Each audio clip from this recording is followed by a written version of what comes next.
2024 ஒருவேளை ஆட்சி மாற்றம் ஏற்பட்டால், அதாவது பாஜக என்டிஏ கூட்டணி இல்லாத ஆட்சி, எதிர்க்கட்சிகளின் கூட்டணி ஆட்சி ஏற்பட்டால், ஜூன் 4க்கு பின் என்னவெல்லாம் நடக்கும் என்ற எதிர்பார்ப்பு எழுந்துள்ளது. ஜூன் 4க்கு பின் நடக்க சாத்தியமான 10 விஷயங்களை நாம் இங்கே பார்க்கலாம்.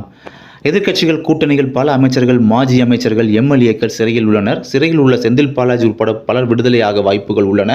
அமலாக்கத்துறை இது போன்ற வழக்குகளில் ஜாமீனை எதிர்பார்க்காமல் போகலாம் அல்லது வழக்கில் சுணக்கம் காட்ட தொடங்கலாம். ஆட்சி மாறினால் அமலாக்கத்துறை காட்சியும் மாறும்.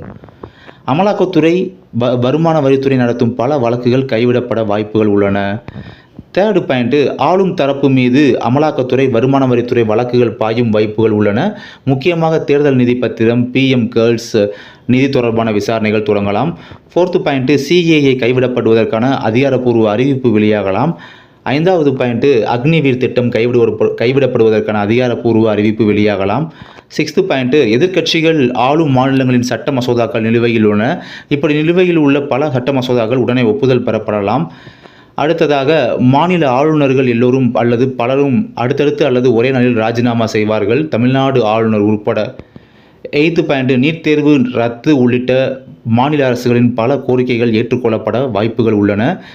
அடுத்த பாயிண்ட்டு, பல மாநில கட்சிகள் அமைச்சரவையில் இடம்பெற வாய்ப்பு உள்ளதால் திமுக உட்பட பல கட்சிகளில் சில மாற்றங்கள் நடக்கும். மத்திய அமைச்சரவைக்கு ஏற்றபடி கட்சி பதவிகள் மாறலாம்.